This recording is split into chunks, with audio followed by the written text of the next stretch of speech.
In what ways do external agencies impact curricular decisions? So when I was reading these couple of chapters from our textbook and also looking at the PowerPoint online, one thing that really caught my attention was the idea of culture in curriculum, and what does culture actually mean, and how does it play a role in what we teach in the classroom, and how it molds our curriculum for our classes.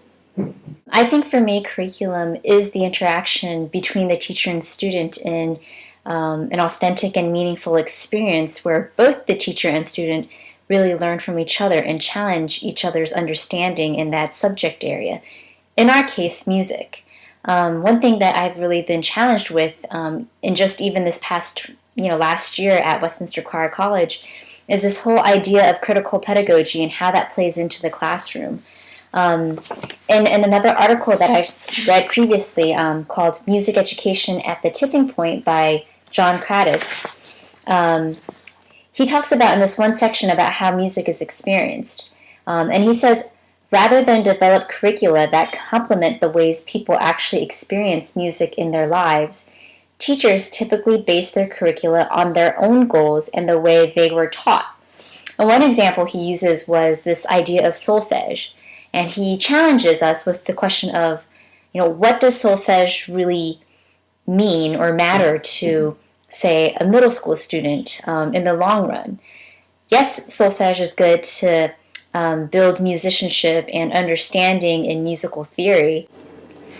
But for a student who perhaps didn't have that formal type of education in music growing up, learning solfege probably doesn't have a lot of meaning to them. That doesn't mean, however, that they don't have musicianship in them or that they aren't capable of learning music, because I think we learn music every day. Even if there was no music classes taught in schools, students and kids would still be learning about music every day. What does that say about our culture today? I mean, you turn on the TV, you turn on the radio, and you see so many different musical influences going on in the world with American Idol, with Glee, with the Sing Off. You've got shows like America's Next Best Dance Crew.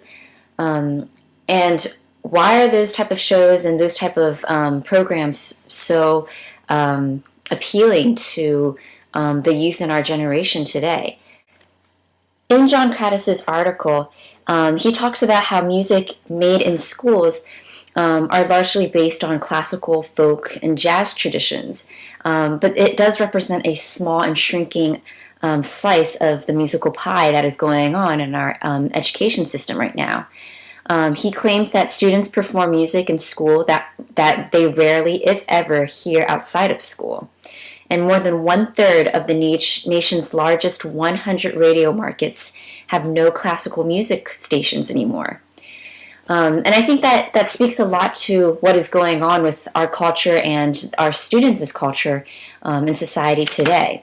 And I think that really relates to, especially us as teachers, how we should approach our classrooms. And I think a lot of that has to do with keeping the mindset of creativity and creating the autonomous musician for our students. And likewise for ourselves in this partnership that we have. As music educators, we can't allow ourselves to box our students in to one form of teaching or one method of teaching, if you will. I think if we do that, we are deconstructing the autonomous musician, and it takes away from building this student's appreciation and value for music. In a TED Lecture series, Ken Robinson in 2006 speaks about how we're educating our students out of creativity. Children, I think, we're all born with an innate ability of creativity that leads us to explore and imagine. However, as music teachers, we are often so boxed in our own method of teaching or so focused on what we were taught growing up that we lack to see the culture that it is our students.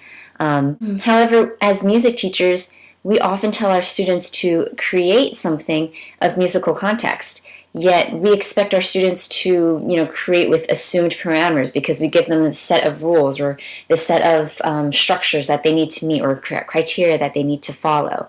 And in order to break free from those assumptions of the structures of schooling, I agree with Myers and what he says that we must transform school models that are based exclusively on self-perpetuating structures and that are inconsistent with the musical worlds most people participate in outside of school.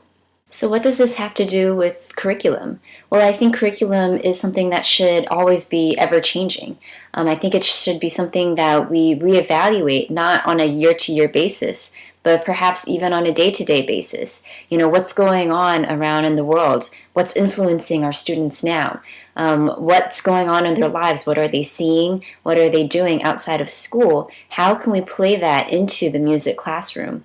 Do we take glee and, do we utilize that in our classroom by teaching them the essence of a good performance, or do we take GarageBand and do we teach them musical technology and how they can use that for a student who perhaps doesn't play a musical instrument, or a student who probably doesn't have the best singing voice but is still yet very interested in music? How do we engage their interest? How do we build autonomous musicians? How do we acknowledge our students' world, and how can we cultivate that into our curriculum so that we're not teaching by the book, but we're teaching with our students' interest in mind in a way that we can learn from each other and in our culture and our curriculum?